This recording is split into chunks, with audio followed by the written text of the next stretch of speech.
Today is May 15th, 2004. My name is Luke Man Rogers. I'm 15 years old, and I'm not being forced to do this. I'm doing it to let the world know, what I experienced on May 8th. Okay.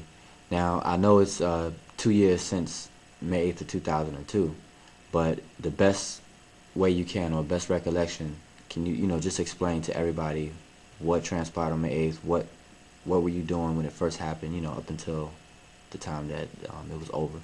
Um, I remember first we was making something to eat, some muffins and stuff, and and we were about to go outside, and I looked out the window, and I just saw look like cops. At first I thought it was cops, and and I just saw them pointing guns as brothers in their hand, and a whole bunch of brothers putting their hands up and stuff, like on the ground. And then I ran. I was like, "Yo, look! They got the brothers in the handcuffs and stuff." And everybody else came through the windows. So we were about to go outside see what happened. And then the king was walking by the playground. He was like, "Go in the house, go in the house." So we went in the house, and then we told Alicia and everything. He's the room worker who in our house. And so she was like, "All right, just be calm. Everything will be calm. Everything will gonna be cool." So we all waited inside the living room, and we just saw, and we looked out the windows every now and then. We just kept seeing more cops and more FBI agents, more helicopters and stuff. And then we just know, like, we just heard like a speakerphone sound of like, people in the mobile home, please come out with your hands up. And we were like, oh, we looked out the side, we just saw the person by the side of the door with the thing, listening, and the people with the gun by the door, and the person on the other side of the door with a gun. People all around the houses, was waiting, coming and stuff. And they was like, open the door, people in the mobile home, we'd open the door. So like after like the fifth time I'm saying that, they just kicked the door down, and they ran in there, freeze. We all had our hands up, and they told us to get, and they all was like, be calm, don't make no sudden movement, something like that. And it was like, all right, y'all come out order, one by one, come out with your hands up. So we was all coming out one by one. Some people had their Bibles in their hand, they chose to do that. Um, I walked outside and I reached to grab my shoes, and the dude didn't let me grab my. Oh, they was patting us down as we left the door too. They patted us down. They had the man was by the side with the infrared on you as you walking down the stairs. You can see it as you walking down the stairs on your shirt. And I know I reached to grab my shoes, and the guy was like, "Don't move, don't make no movements." I was like, "All right." So I was going down. We had to walk. And some people had no shirts on. They didn't let us grab our shirts, our shoes, nothing.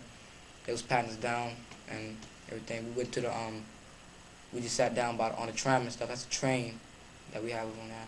And we sat down there, and they would just explain to us what's going on and stuff. With a whole bunch of other kids, we just heard like kids crying and stuff. People scared. Everybody was scared. Really, you didn't know what was gonna happen to you. So when people with guns and stuff, you fear for your life and stuff. So I know after that we went to about after like 2 hours of sitting at the tram and stuff, and them was trying to explain to us what's going on and stuff. We went to the temple. That's the temple and stuff. And we all sat down there. They tried to keep us calm by watching movies and other stuff. And the whole time, basically, by the whole time while they're doing this, you have people, armed FBI agents around you at all times while they're doing this. So you still have that fear for your life at any minute. You really know what's going on.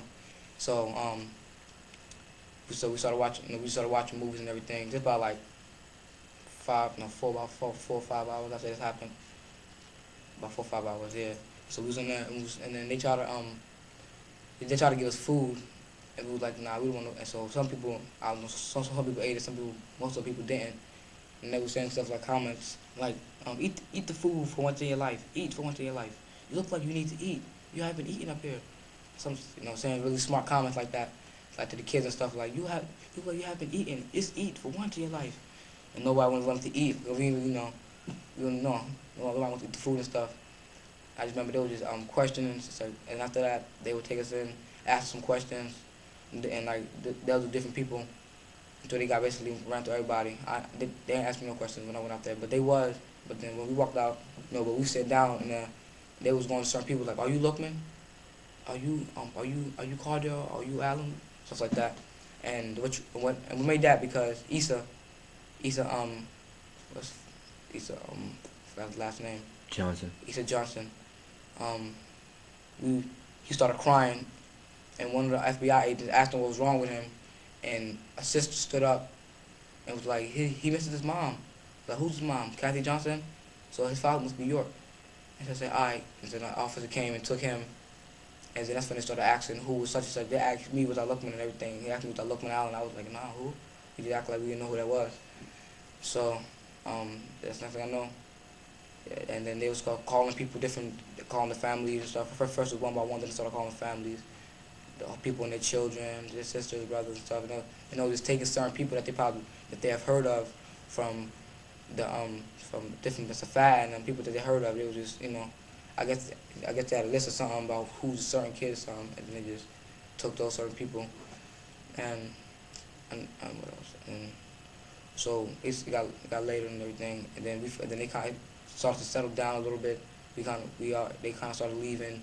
We went to that's when and then later on that night, like around I don't know what time, but it was real late. I know that, and we just started going out to get our shoes and stuff. But some officers were still there questioning kids and stuff, and yeah, and basically after that, they kind of calmed down. They left and everything. This went on for basically since from like 3 to late, and it was just crazy. So how'd you feel? I mean, did you feel that your life was in danger? Yeah, especially when he was walking down the steps and seeing the infrared as it was going down the steps on his shirt. Mm-hmm. That was pretty scary. He didn't really know. And then when I grabbed my shoes and do like and like with the gun and everything, that's when that was kind of scary too. Were there any babies in the house that you were in? Nah, not any babies. Did they point the guns at people's heads and things, or? Yeah, I'm sure there was, but they didn't point it on my head. All I remember is that it was a lot of people with a lot of guns. So most likely they was aiming at people's heads when they went in the houses, but I mean, not me. Oh, I didn't see it. Well, I've seen it to a few people. They were, they was checking them, and the person would be sitting there as one person was frisking them, patting them down. One person would be sitting there with the gun, holding the water, like infrareds on your shirt and stuff. Just and it'd be so yeah. So how many agents or law enforcement would you say was here? A lot. I don't know how many. I know it was a lot. It was in the woods, everywhere. It was in like every house, checking every house. We saw them in the other house. We saw them in the house. What's it called? The mirror room. They was in the mirror room. The house as a house right next to the house that we was staying in. And we saw them in there checking stuff, running through stuff, messing stuff up. They ran through all our clothes, stuff. Took out everything, got our stuff. There was pictures laying on people's beds. There was a picture of me, a whole bunch of other kids, and it was a picture of Safad on my bed.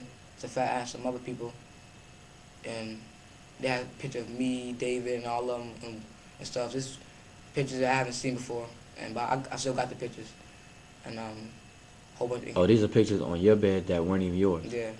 So they was placed there. Yeah. And there was shells, like bullets with the real bullets in them, lying across certain places. Like you see, like 3 on the iron board, 3 bullets and stuff on the iron board. Shells. I don't know if they had shot again or not, but it was shells on the floor and stuff. But it was bullets all over the house, all over the floor. Like they just left them there, just to make a statement, I guess. I don't know. That's how I took it. But yeah, and there was pictures of people who I haven't seen in a long time on my bed. Like one of Raudia and her sister Nina or something, and there was pictures of them on the bed and stuff. And certain people's stuff wasn't messed with when they said in other houses, like Gwen and stuff. She had some of the same pictures I had on my bed. She had her stuff. That's what I was heard from another person she lives in the house. Some pictures I had on my bed, they was in she had her stuff. They said they didn't really go through all her files and stuff, her stuff. But they ran through everything else. They was in the refrigerator, eating. They ate your food? Yeah, they ate some stuff. They ate some snacks and stuff, cookies and stuff. Used our rags and towels so their faces all sweaty. And still, our towels and stuff was all dirty. Like they were wiping their faces something with them. I don't know, their shoes or something was dirty and wet. And we just, that's basically it. So what was some of the, what were they dressed? Did they have, what were they dressed like? It was all black. All of them had guns on them. They was wearing all black, yellow FBI thing, the hat and everything. Boots, regular, the regular gear that the agents wear. Did any of them have like armor, like shields and stuff like that? Yeah, bulletproof vests. They had the face masks. Some had the face mask. The person that busted through our door, he had the face mask, and he was the first one that came in with the gun. There was two of them, just in case. I guess they started shooting at something. He had the gun and everything. Two of them out the door, and it was that's when everybody was swarmed in, and they were like, "Wait, don't move!" Cause we got up like scared. They just busted the door, and they ran through the door. Everybody was like, "Ah!" That's when I guess I kind of put them like, "No, don't move," cause they didn't know if we were doing nothing. A few people tried to hide. Issa Johnson, he was on tried to hide when they first came in. We had to convince him not to do that in case he could. Okay, they checked the place and I was trying to explain how to do that. And yeah, that's basically they were dressed just regular stuff that you should see FBI agents got wearing and stuff. Like in movies? Yeah, the shield, the bulletproof vest, the black fatigue pants stuff, the boots, basically. That's it. Oh, okay. So earlier you said while you were in the temple, Issa started crying. Was Issa the only one crying, or was it other? It was other people crying, but he was the only one making a scene. Oh, he was crying. Yeah, real loud stuff. Oh, so he kind of like stood out. He stood out. Everybody else, I mean, I'm sure people wanted to cry, but he's the one that really just cried, made a big scene. That's why they asked him to who he was. And then he was just taken. Yeah. Then it was like, you must be. He said, and a lady, I don't know, Musique sister, stood up and like he misses his mom. And a guy, he was not dressed in the same fatigue things everybody else was. He had a regular suit on, but he didn't have a gun on him. And he was the one that kind of explained to us what really the situation happened.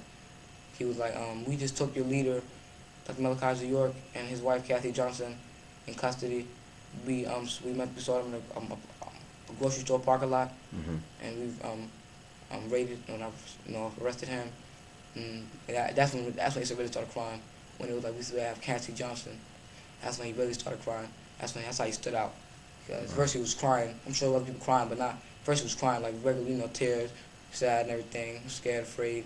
Then when he said like we have the leader Malachi York, Kathy Johnson, his wife, that's when he really started crying. That's when the dude was like, who? Why are you crying? And this lady, like he misses his mom. Who's his mom? Kathy Johnson. Malachi York wants to be there. York must be your father. And then they just took him. So when y'all first came out of the house and you all were at the train, the train stop you said? Yeah, the train. What were some of the things that you all could see while you were outside? You see people running through houses, their guns. It was like something like you see on the news, like war in Iraq. People with the guns running in. That's how I basically seen. Was there a lot of vehicles? A lot of cars. Cars were slamming buses. I noticed that right when I looked, I saw a car bust to the side all the way by the woods, bust to the side of the gates. A few cars, helicopters that came from different parts. And it was like, when you say they were flying real low? The helicopters flying low? they was flying low. I don't know if anybody got out of them or not, but they was flying low. Those cars parked all around the houses. People had the doors open with their guns hanging out, aiming at people, at their sisters as they was walking out. Little kids was walking with their parents and being held at gun held at gunpoint head, but basically being held at gunpoint. Little kids and young people, babies. They said that they was threatening, like, get your child or she will. Basically. What were some of the things that you heard them shouting? Like were they cursing and things like that, or? Nah, there was a cursing really. I mean, I really heard no cursing, but there was. I really heard no cursing. Well, only heard curse when I don't remember if she said, but I did notice you kind of cursed. That lady, she was trying to explain to me to eat the food, and I was like, I don't want to eat. She was like, eat the food. Damn, just eat for one day of life. Just like that. And it was a lady officer. So how come you didn't eat the food? Because we didn't know. Plus, for one thing, there was pork. We don't eat pork, and we didn't know what's in the food. They didn't make it in our face, so we didn't really know what they did with the food. What kind of food was it? It was a sandwich, like what's it called, like a muffin thing, like a little white, like little white bread things. It was like a honey bun. Honey bun, that's what it was. It was a honey bun, and apple. Yeah, and like a hoagie sandwich. You said they tried to show you all they showed you all movies and things. Oh yeah, trying to keep us calm and stuff. Put in a different movie for the kids and stuff. Trying to talk to us and stuff. and it was in the front as they watching movies and stuff. Some people was coming back and forth and talking to the FBI back and forth, to parents and stuff. And a whole bunch of officers running to the brothers, and brothers laying on the ground. Some of them had the wristband things, plastic things around their wrist. Some of them had the cuffs. Some being held on the ground, just like don't move on the ground, and people just being others. And then that's when I noticed that the big car just slammed, a black truck that slammed like the side of the gate, slammed or parked like. I think that's when it said that they threw tear gas through the through the office windows and stuff. Gonna get something. They threw tear gas or cough or something. Did you see anybody coughing or anything like that? Yeah, I mean, it was coughing when I see her. Mm-hmm. She was coughing as they was coming up to hill stuff from the officers. Yeah, and they was explaining to us how they ran in there.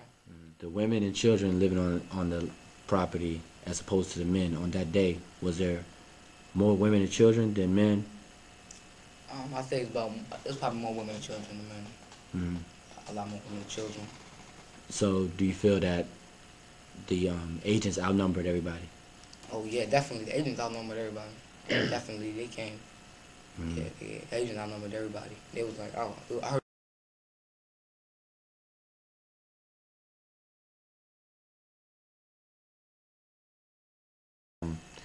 When did you first hear about the conspiracy? In summer of May, June 2001. I was at the basketball court with my mom, and I ran into Shillamu. Shillamu Roach from the Lions. And I kind of started getting cool with him, started going to his house more, chilling with him, because I knew him already, so, you know. And, where was this at? This was in College Place, Athens, Georgia. Okay, that's you and your mother lived there? Yeah, me and my together? mom, Pauline Rogers. And we used to just hang out every now and then, all the time, basically all the time. I used to go to his house, I could see Fat Eye, Jamila, Eunice, Ahmed, Baya, Lemuel, Gitora. There was a few other people. You say, when you say over their house, did they live near you? They live right in front of me. No, first it was like my house be right here. Their house is like right by the swimming pool. I mean, like over here. in the same, you say y'all live in the same area? Complex, yeah. Oh, okay. Complex. And yeah, and I kind of noticed that Shillamu seemed like he had a grudge with Pops or something. How he just talked, he'd just be like, yeah, one time your Pops kicked me off. But that time I didn't get this when I asked. All the time my birthday, I didn't get this. Like he was angry, and I was like, this anyway, all right. So, and one dude was having a conversation about something. He was like, hey, you know your Pops about to go bankrupt, right?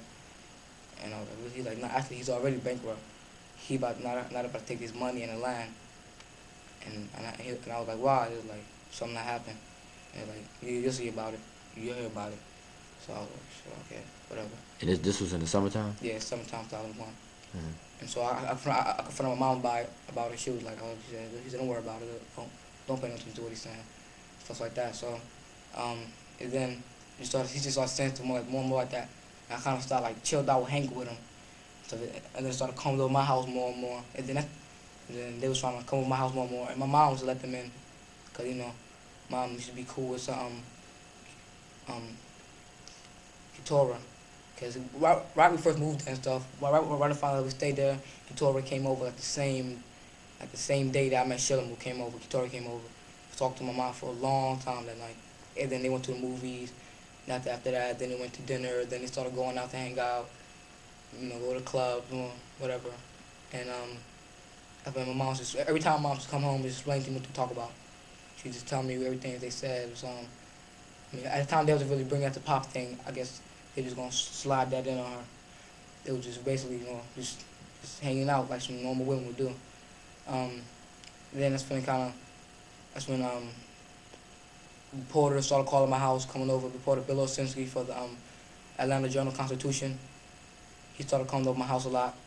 No, first he knocked on. First he came over my house. At first I know who he was. He said it, and I was like, oh, okay, this must be about the situation Shillamu was telling me about. So I answered the door, and then he left. And like the next day he called my house, told me he was. I hung up. I told my mom. She was like, all right, don't pick the phone up. So that's when You know, she got call ID for that and everything. Then moved off, we had grudges, moved off, got kicked off. Things wasn't going their way on the land or something. They moved off and they just, you know, got mad. And there's a lot of people involved in this with the but who's against us. Like Shulamu's family. There, a lot of them was involved in it, and they was basically, that's when they started coming over. After Bill Sinsky stuff started coming over, that's when Tafaz started coming over a lot more. Tafaz, then that's when Eunice and stuff. Eunice he started taking me out and stuff, go places, go to the zoo with them out of nowhere. I didn't even know Eunice at the time. I know his name from Shilamu. He brought it up a few times back when we was on the last day together. Who Eunice. Eunice is his brother. His brother? Yeah, Okay. his older brother. And Eunice started coming over. Yo, look, you want to go to the mall? You need to go to the movies? I'll buy you this. Giving me money, giving me stuff, taking me out. That's what tried to bring it on me. It was like, yeah, man, you know your father, man. He's doing a lot of messed up stuff, man. He gonna get his back. And I was like, what you mean? He was like, a lot of stuff that we did, a lot of bad things, a lot of people are mad at him because of what he did. He said he kicked people off, had people homeless when they had nowhere to go, stuff like that. And we was going through one end not the other, really. So the stuff that they were saying that people were mad about, they were like grudges against, like Malachi, yeah. What was in any of it? Did any of it have to do with molestation, or did it more have to do with just being angry about petty stuff? Like I got kicked off, or I was in charge, and then they put me down to a lower job, or I was working dealing with the money, then they put me down to dealing with incense or something like that. Just grudges that people had, like this, they were just mad about. It was just still in their chest for a long time, and stuff like that. That's what. Okay, with all the people that you mentioned earlier, you mentioned Shilamu, Lemuel, who else did we say? Ahmed Baez, Jamila, Kitora, Safa'a, and every now and then I heard about Amanda or Raudia. Every now and then from Safa'a, they was, I saw what's name the other day or something like that. Mm-hmm. So, and you say they all live in the same spot? It was only me, Shilamu, Lemuel, Kitora, and Safa'a. We all Safa'a, and we all stay in the same complex. Mm-hmm. There's a apartment for me.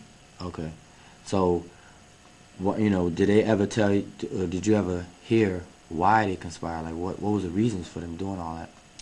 Just little grudges they had with pops. Just it was petty stuff, like from one lady. She said that she was first she was dealing with all the finances and everything was going fine. She was dealing with the finances and stuff. So when she got moved down to dealing with incense and soap bars and stuff. She got mad, so stuff wasn't going her way, and some other people got kicked off when they want to leave. They had to move, then they had to basically they just want to leave, and then some people make it seem they try to make it, and they'll make it seem like he was the reason for how their lives turned out. Mm-hmm. Now, so was any of their reasons dealing with child molestation though? Now more so just little petty grudges. So it's like just personal grudges? Yeah, personal grudges that they had against them, little vendors. Okay, so what were some of the other things that they were saying after? They were just like basically like I said, they just didn't like stuff to happen. They got kicked off, and then it was like, oh, your father is this bad man. He's done this, that he hurt so many people. He's ruined some people's lives. He's ruined my life. I could have been this if I had stayed until I got this, and stuff like that. So, personal grudges. What were some of the things that they were telling your mother though? They were just coming over there, and they was like, oh, we gonna try to take him down because he needs to be stopped. What he's doing is not right. How he had people living on the land. They're doing is not right. He needs to be stopped. He needs to be put and take him down. We're gonna try to come together, a whole bunch of other sisters, and we're gonna just try to take him down. We have a meeting at the library and stuff like that. And so they was like, basically. So, so they arranged for a meeting? Yeah, they arranged for a meeting. We said that there's gonna be some other ex-members, who's against us, who's gonna be there as well. Okay. So what were some of the things that so did your mother go to, did you go to the meeting or Nah, my mom didn't go. she didn't go? No. Okay, so what were some of the other things that they were telling? So were they, did you think that they were trying to recruit your mother? Yeah, they was. Cause they was like talking about. Well, at first they came over. At first when this first started happening, it was just like normal, just come like normal people come over the house, chill. Found out I lived there. I thought it was just on some. Oh, I actually looking a long time. And then, Eunice when I was coming over, taking me to the movies, taking me shopping, taking me out to eat all the time. I mean, I didn't even know Eunice at the time.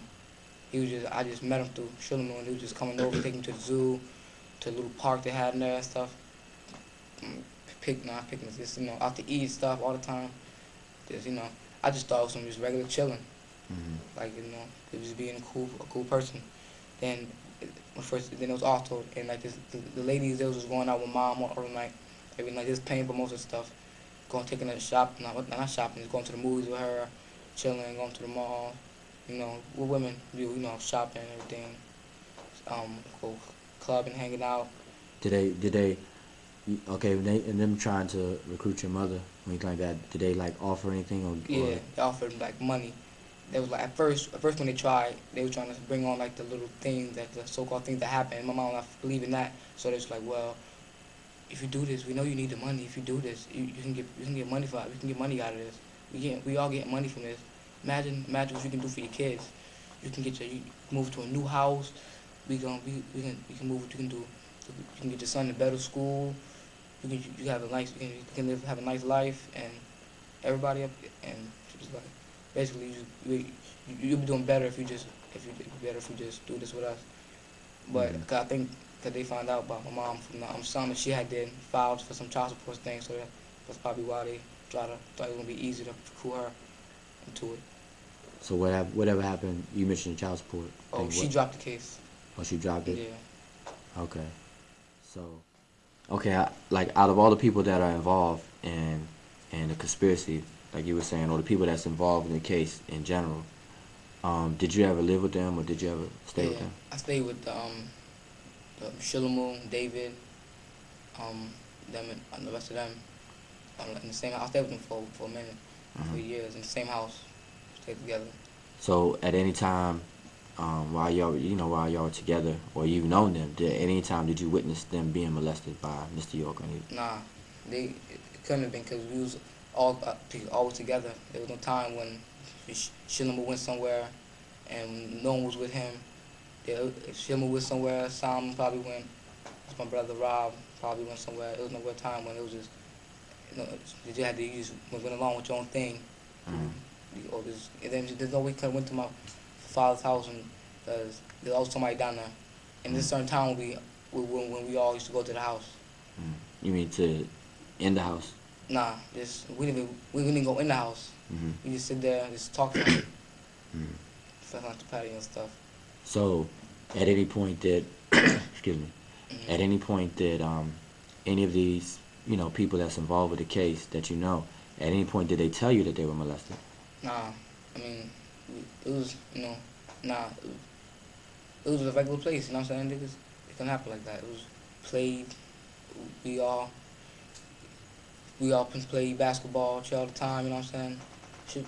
Shulamu was a bully on the land to me. Basically I just... How about, did you ever live with David? Yeah. You know David? Yeah, I lived with David. I saw David in the mall too. And I was asking him about the case and stuff, why he do that stuff. He was like... Oh, so you saw him in the mall after? After the case, after he'd been arrested, I've been arrested. Oh, okay, go ahead. And he was just like, I was like, man, what's up with that, man? He was like, oh, man, my mom made me do it.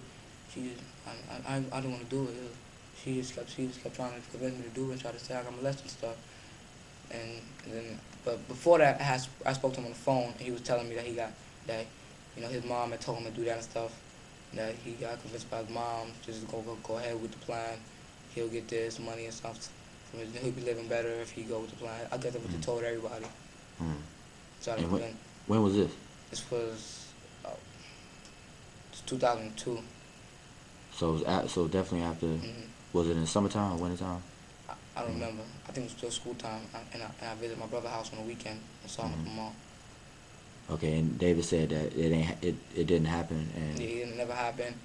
He just it's his mom keep trying to convince him to do that. There's nothing he really can do, or to say just it's already been done. What's done has been done already. Stuff like that. He's real sorry mm, for what he did, for and everything. mm. Yeah. So were you close to David? I mean, did you know him? I mean, I knew him real good. I stayed with him for a minute, Mm, but yeah, we all. I mean, it was like a family of brothers in the mm, house. Have your ups and downs, your fights every now and then. You know, it's regular. Play. Chill. mm. It's regular. So you said so. She said so. Who you talking about? His mother, Barbara Noel. Yeah. How about his sister, Ada and And I or never ran. Nicole? Okay. I never ran into her. Never ran I into never her. saw her. I seen her in a minute. Okay. How about Amanda or Amala? No, I didn't see Amanda either, but they was telling me about Amanda. And like, yeah, she's coming down from such to come meet up with us at the library and everything. The meeting that you spoke about Yeah. earlier. Okay, that's when everybody was getting together. Yeah. Okay, and you said did your mother go? Nah, She didn't go. not to the meeting. So what was some of the things that is being said? How's your mother's feelings about everything now? For one thing, she's real sorry about the bringing the child support thing up. When it first happened, she was always crying, always depressed, always apologizing to me for stuff that for her child support thing, out of the blue and stuff. And she was real depressed. Then she started getting angry because people, and they were still trying to call her to try to get her to come to them and stuff like that, chill with them and stuff. And then people, I knew the reporter was calling, Bill Osinski started calling again. That's when we got a number changed. Hmm. So what? Okay, so how do you feel about the whole situation? It's crazy. Nothing but a whole bunch of angry people with little grudges. Just make up one big story. Hmm. It's crazy. Have you heard about the new evidence with Yeah, the Habiba tape. coming forward? Yeah, Yeah, I the saw tape. it. You saw it? Okay, so the stuff that she was saying, does that add up to like the stuff that you knew Yeah, or it is a lot of. Yeah, because one few times they called the house, they was calling back and forth, back to back, back to back. And she was saying one part they was saying on the tape, well, Habiba, she was stating that they used to call each other, hmm and they used to have each other on three-way and let each other know what they told the FBI, just make it believable. hmm She said it basically took further than it was supposed to be. They was just starting to this, and then they had to make stories up to keep this thing sound true. So they had to keep, calling each other, let each other know what they said so they can believe that and follow what they said. And I think they tried to probably do that to my mom because they called the house and there was a few people on the phone. It was, I know it's a fat voice and it was like some other tests on the phone. hmm And it was like, where's your mom at? And well, tell her I'm gonna call back in 3 more minutes. Tell her to talk to us. Very, very, very important. Then I call back again. Tell us to talk to us. Very, very, very important. And it did add up because when they were saying about the three-way thing on the tape and that kind of that, I was wondering why they called so many people on the phone. Yeah. Okay. So did your mother know about the trip that they took to Florida? And she probably still don't know about that. Really? Okay. All right. If your father could see this videotape right now, what would you say to him? I mean, he'll be doing well. I mean, I've been First, I was kind of scared. I really know what's going on with the case. I wasn't sure. I was not living with my brothers. I was living with my mom, so I didn't really know. I couldn't really get in contact with people. I didn't really know what was going on. But now it seems like everything's getting better. People starting to come out the open, talking the clouds and stuff. Letting the truth be known, and so we know you're about to get out soon and everything. Hope you're doing straight and everything. We about to see you soon.